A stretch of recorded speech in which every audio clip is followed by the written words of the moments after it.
Buenas noches y bienvenidos a Operaciones UCO.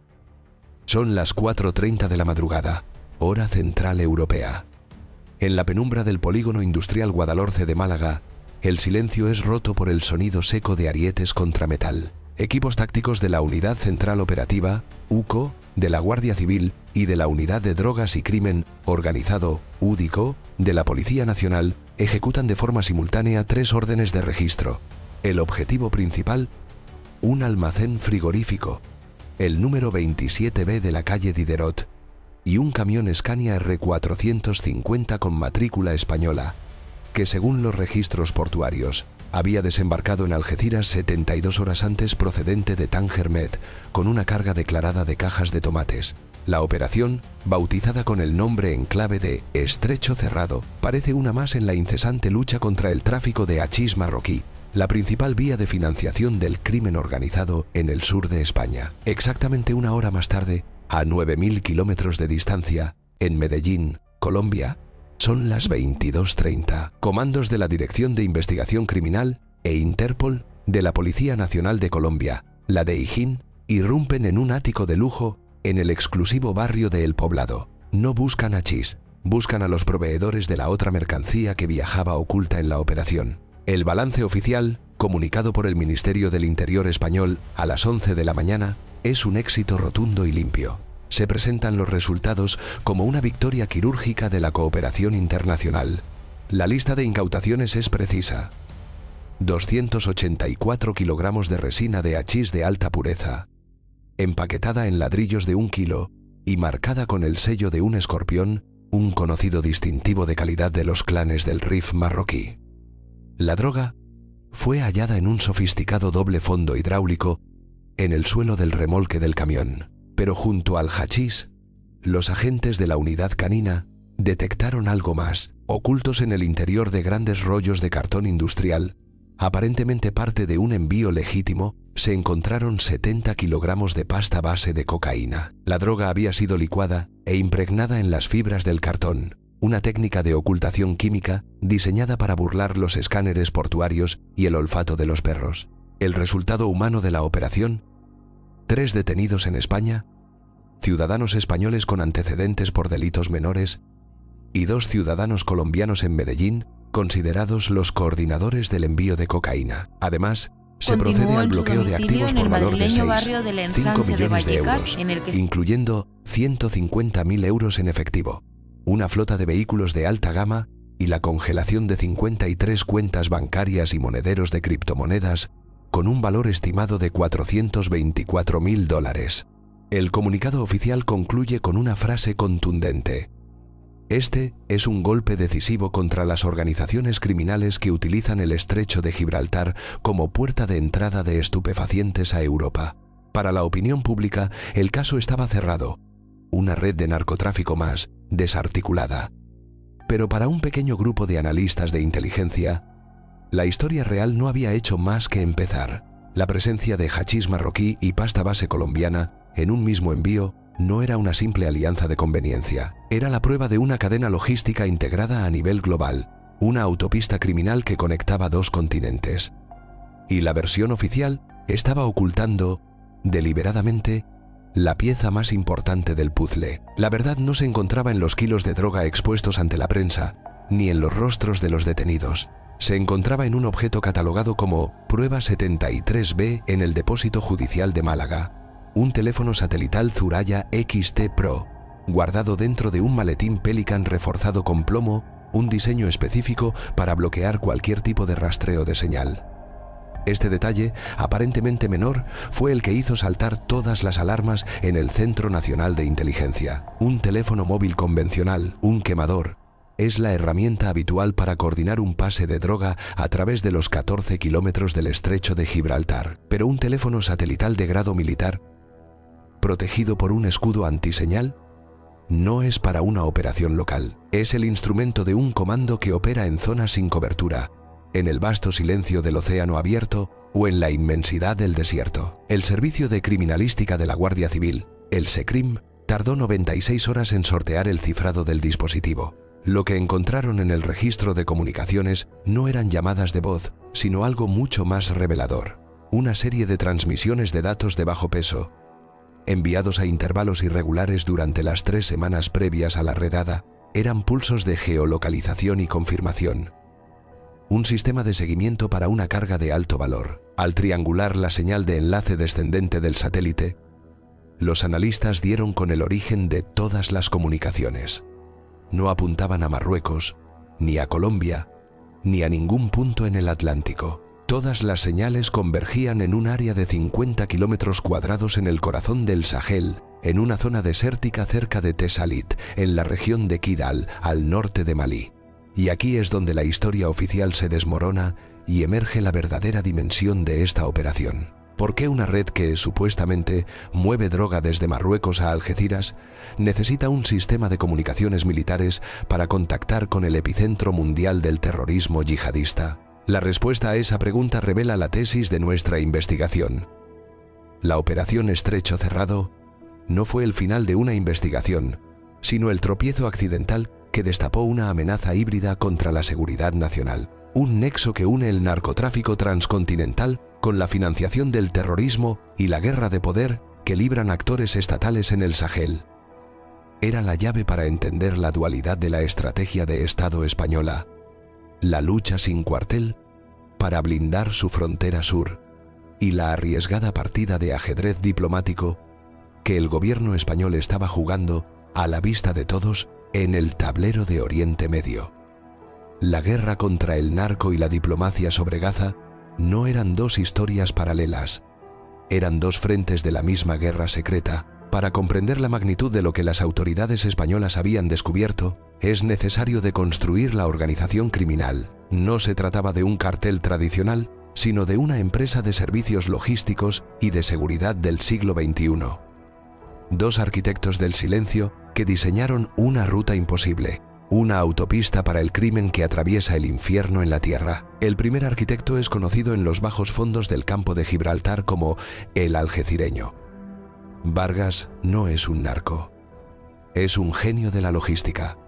Durante 20 años fue jefe de operaciones de una de las mayores navieras del puerto de Algeciras, uno de los nudos logísticos más importantes del mundo. La crisis económica de 2008 lo dejó en la calle, pero con un conocimiento enciclopédico de las vulnerabilidades del puerto. Los turnos de los inspectores de aduanas, los puntos ciegos de los escáneres, los protocolos de selección aleatoria de contenedores y, sobre todo, la imposibilidad matemática de inspeccionar más del 2% del millón de contenedores que transitan por sus muelles cada año.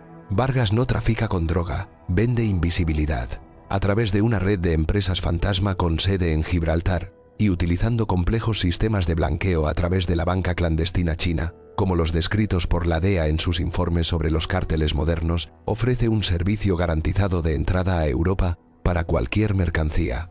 El segundo arquitecto es el colombiano Mateo Rojas, alias El Enlace, antiguo capitán del extinto Departamento Administrativo de Seguridad de Colombia, el DAS. Rojas fue expulsado del cuerpo por corrupción en los años 90. Lejos de hundirse, reconvirtió sus conocimientos de contrainsurgencia, inteligencia y redes de contactos internacionales en un modelo de negocio criminal, sino en su agenda de contactos en África Occidental, forjada durante años rastreando las conexiones de las FARC en el continente. Rojas no vende cocaína, vende un paquete integral de seguridad y logística que garantiza el movimiento de cualquier producto de alto valor desde la selva colombiana hasta las costas del norte de África. Juntos, Vargas y Rojas no crearon un cartel, crearon una corporación del crimen global, y su producto estrella era una ruta de tráfico revolucionaria, una cadena logística de 4 fases que ellos bautizaron como la autopista del Sahel. La primera fase es el salto atlántico. Rojas utiliza sus contactos para sacar la pasta base de cocaína desde laboratorios clandestinos en la región de Tumaco, en la costa pacífica de Colombia. La droga no viaja en barcos de pesca ni en contenedores, métodos cada vez más vigilados. Viaja en semisumergibles de bajo perfil, los llamados narcosubmarinos. La ruta evita el Caribe, una zona saturada de patrullas de la DEA y del Comando Sur de Estados Unidos. y traza un arco sur a través del Atlántico hasta la costa de Senegal, uno de los principales puntos de entrada del corredor de la cocaína de África Occidental. La segunda fase es el peaje del terror. Una vez en tierra, en la porosa región de Casamance, la cocaína es transferida a convoyes de vehículos todoterreno, discretos Toyota Hilux. Aquí es donde entra en juego el teléfono satelital. El convoy se adentra en Malí, en territorio controlado por una célula de ISIS Sahel, la filial del Estado Islámico en la región. La organización de Rojas y Vargas no combate a los yihadistas. Les pagan un impuesto revolucionario, una especie de zakat o limosna islámica pervertida, a cambio de protección y paso seguro a través del desierto. El pago, sin embargo, no se realiza en efectivo, que deja rastro. Se paga en activos estratégicos que los terroristas necesitan para su guerra. Equipos de comunicación encriptados, drones de vigilancia de fabricación turca y el activo más valioso de todos, terminales de internet satelital Starlink, que proporcionan a los yihadistas una capacidad de comunicación en tiempo real en el campo de batalla que ninguna fuerza militar de la región posee. Este es el corazón del nexo narcoterrorista. La cocaína que se consumirá en las calles de Europa financia directamente la capacidad de combate de uno de los grupos terroristas más sanguinarios del planeta. La tercera fase es el nexo del Magreb. Con la protección yihadista, el convoy atraviesa las fronteras fantasma del sur de Argelia. Allí, la pasta base de cocaína es entregada a los laboratorios de un clan local, la red de los hermanos Atraj, viejos conocidos de la policía española. La pasta base es procesada y, lo más importante, consolidada con las partidas de hachís de alta calidad producidas en el Rif. Esto explica la carga dual encontrada en Málaga. No eran dos envíos, era uno solo, perfectamente integrado. Finalmente, la cuarta fase, la entrega final.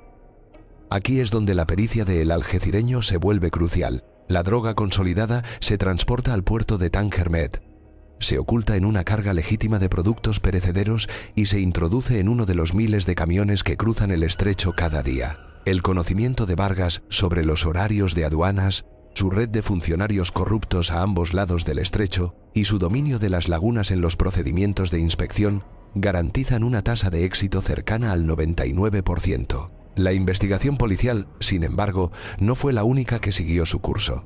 Alertado por la procedencia de la señal del teléfono satelital, el Centro Nacional de Inteligencia, el CNI, activó una operación de inteligencia paralela y encubierta, utilizando medios de inteligencia de señales, SIGINT, y apoyándose en los activos que la DGSE francesa aún mantiene en la región, el CNI logró interceptar comunicaciones y obtener imágenes de drones de la célula de ISIS Sahel que protegía los convoyes de droga. El descubrimiento fue aterrador. Asesorando a los comandantes yihadistas sobre tácticas de emboscada, seguridad de convoyes y contravigilancia electrónica, no había árabes ni tuaregs. Había varios operativos de habla rusa. El análisis de reconocimiento facial y de voz no dejó lugar a dudas. Eran antiguos miembros del grupo Wagner, ahora reconvertidos en el Afrika Korps, la fuerza proxy controlada por el Estado ruso en la región. La Guardia Civil y la Policía Nacional creían haber decapitado un cartel de la droga. Pero el CNI comprendió la terrible verdad. Simplemente habían cortado el tentáculo de una criatura con dos cabezas. Una era el narcocapitalismo, la otra, la guerra geopolítica. Los beneficios generados por el consumo de drogas en Europa estaban financiando ahora una guerra proxy contra los intereses de Europa, orquestada desde las sombras por el Kremlin. Para entender el siguiente movimiento de España, aparentemente inconexo, había que apartar la vista de las arenas ardientes del Sahel y dirigirla hacia la tormenta diplomática que Madrid estaba provocando deliberadamente. Sobre Gaza, la detención de 5 individuos, la incautación de 200 kilogramos de hachís y la desarticulación de una célula logística entre Algeciras y Marbella fue la narrativa oficial, un éxito policial. Pero en los despachos de la Unidad Central Operativa, la UCO, la operación apenas había comenzado. El verdadero objetivo no era la droga, sino el rastro que dejaba el dinero. Los 847.000 euros en efectivo hallados en un doble fondo eran solo la punta del iceberg. La clave estaba en los dispositivos electrónicos incautados. El grupo de delitos telemáticos de la UCO centró su análisis en un ordenador portátil perteneciente al líder de la célula en España. Dentro, descubrieron el acceso a una cartera de criptomonedas. No se trataba de Bitcoin o Ethereum, sino de Monero, con su identificador de red XMR, una elección deliberada. Monero está diseñado para el anonimato total, utilizando tecnologías como las firmas de anillo y las direcciones furtivas que mezclan las transacciones de un usuario con las de otros para hacer el rastreo directo prácticamente imposible. Sin embargo, un error humano proveyó la primera fisura: el archivo con la clave privada de la cartera, una larga secuencia alfanumérica que comenzaba con 83Pu4A y terminaba en 9BDOSC. No había sido cifrado. Con este acceso, los analistas reconstruyeron un libro de contabilidad digital. El patrón era metódico. Transferencias quincenales con un promedio de entre 150.000 y 200.000 euros por envío durante los últimos 18 meses. La suma total blanqueada a través de este canal ascendía a 7,2 millones de euros. El destino de los fondos no era Colombia, como se esperaría de una red de narcotráfico transatlántica, sino una plataforma de intercambio de criptoactivos con sede en Malta, una jurisdicción conocida por su laxa aplicación de la Quinta Directiva Europea contra el blanqueo de capitales, la AMLD5. Desde Malta, los fondos, ya convertidos en libras esterlinas, eran transferidos mediante el sistema SWIFT, utilizando mensajes de tipo MT-103 a una cuenta corporativa en el Gibraltar International Bank. El beneficiario final era una sociedad mercantil registrada el 12 de enero de 2020.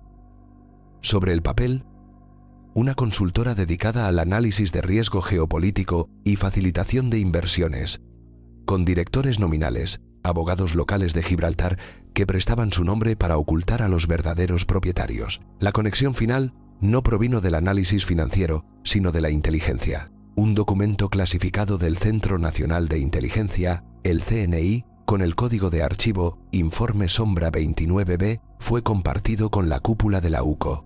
El informe identificaba a MSC como un vehículo de propósito especial, un término técnico para una empresa pantalla utilizada por la Dirección General de Estudios y Documentación de Marruecos, la DGET, su servicio de inteligencia exterior.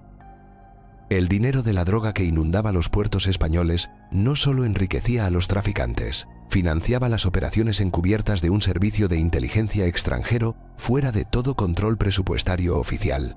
La arquitectura financiera, con sus múltiples capas jurisdiccionales y su complejidad técnica, no era la de un cartel, sino la de un Estado. Mientras el rastro del dinero apuntaba a Rabat, el epicentro humano de la operación se situaba en Cartagena de Indias, Colombia. Allí fue detenido uno de los coordinadores logísticos, conocido por el alias El Cartagenero. Su verdadera identidad: Mateo Vargas Llosa, de 52 años, un antiguo oficial de la Armada de Colombia, expulsado en 2015 por cargos de corrupción. Pero los archivos del CNI contenían un secreto mucho más profundo sobre Vargas. Según registros operativos a los que este canal ha tenido acceso, Vargas fue captado como un activo de penetración por el CNI. El 22 de noviembre de 2018, el encuentro tuvo lugar en el Hotel Sofitel Legend Santa Clara de Cartagena.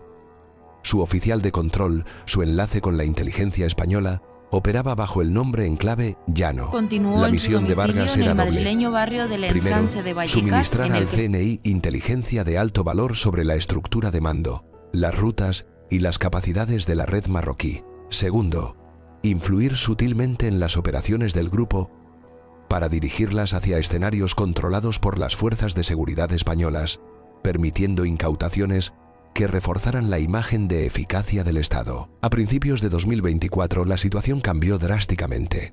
La inteligencia de comunicaciones, o COMINT, interceptó una serie de mensajes cifrados entre Vargas y un contacto conocido de la DGET en Bruselas. El análisis criptográfico reveló la traición.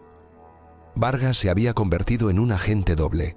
Estaba suministrando a su controlador, Llano, información parcial y controlada, mientras que a sus nuevos amos marroquíes les proporcionaba datos críticos sobre las capacidades antinarcóticos españolas, incluyendo calendarios de vigilancia de la UCO e identidades de confidentes en el puerto de Algeciras. Vargas ya no era un activo. Era una amenaza existencial para las operaciones españolas. La Operación Salamandra no fue, por tanto, una operación antinarcóticos. Fue una operación de contrainteligencia diseñada para la extracción y neutralización de un agente comprometido, disfrazada de golpe al narcotráfico. El momento elegido para ejecutarla tampoco fue casual. La operación se desarrolló en paralelo a una fase crítica de negociaciones en el Canal de Diálogo Discreto Hispano-Marroquí, un foro de comunicación extraoficial para abordar los asuntos de seguridad más sensibles. Sobre la mesa, una exigencia de Rabat, un aumento del 35% en el Fondo de Cooperación Transfronteriza 2024, el paquete de ayuda financiera que España concede a Marruecos para el control fronterizo y migratorio. Madrid consideraba la petición una forma de extorsión. Las negociaciones se estancaron. 72 horas después, el 10 de mayo de 2024, se dio luz verde a la Operación Salamandra. La acción no era una represalia, sino un mensaje. Al desmantelar una red directamente vinculada a las finanzas encubiertas de la DGED, una facción del aparato de seguridad español demostraba su capacidad para infligir un daño económico preciso, doloroso y, sobre todo, negable. El mensaje no verbal a Rabat fue inequívoco. Cooperen en materia migratoria y de seguridad en nuestros términos, o comenzaremos a desmantelar sistemáticamente las estructuras de economía sumergida que sus servicios de inteligencia utilizan para operar en Europa. La detención de Vargas, el agente doble, fue una apostilla a ese mensaje. España no solo se defendía, utilizaba sus fuerzas de élite como un instrumento de diplomacia coercitiva. Con este nuevo conocimiento, los eventos iniciales adquieren un significado completamente diferente. La redada en Algeciras, presentada como el punto culminante de la operación, fue en realidad una maniobra de distracción calculada. Volvamos a las 3:47 de la madrugada del 14 de mayo. El Grupo de Acción Rápida de la Guardia Civil, el GAR, no realizó una entrada dinámica y violenta, típica en operaciones contra el narco. Ejecutaron una entrada sigilosa, priorizando la captura del líder de la célula, Mohamed Tazi, mientras dormía. Eran 2 ordenadores portátiles con cifrado de grado militar y un libro de contabilidad manuscrito oculto en un compartimento secreto. La droga era el decorado, la inteligencia, el verdadero premio. La precisión de la operación se revela en su sincronización. En el mismo segundo en que el primer agente del GAR cruzaba el umbral de la puerta en Algeciras, a más de 7.000 kilómetros de distancia, un oficial de enlace judicial español en Bogotá, acompañado por agentes de la DIJÍN colombiana, entregaba la orden de detención a Mateo Vargas. Esta coordinación milimétrica, que abarca 2 continentes y múltiples agencias, es el sello de una operación dirigida por servicios de inteligencia, no de una investigación policial estándar. Los recursos desplegados eran desproporcionados para una red de hachís de nivel medio. La conclusión es ineludible.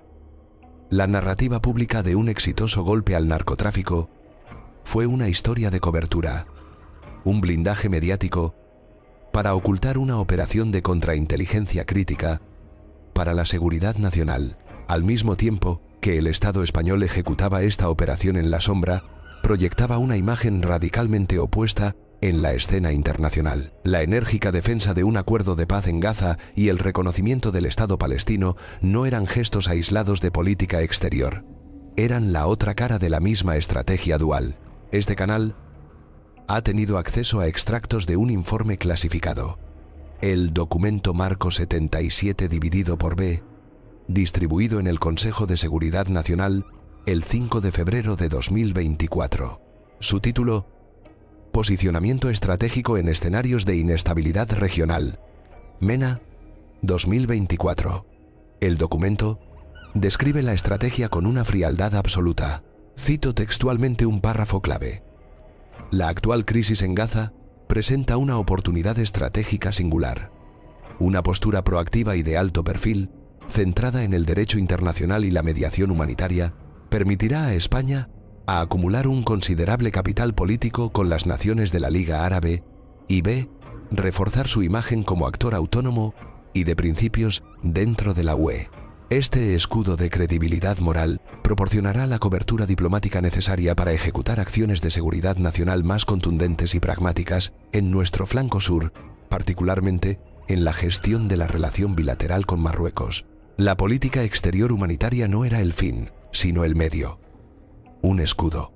Al posicionarse como un campeón de la causa palestina, España se blindaba diplomáticamente. Hacía políticamente muy costoso para cualquier nación árabe, incluidos los aliados de Marruecos, criticar sus acciones de seguridad en la frontera sur. Esas acciones podían ser enmarcadas como una simple lucha contra el crimen, y no como lo que realmente eran: actos de presión contra el Reino de Marruecos.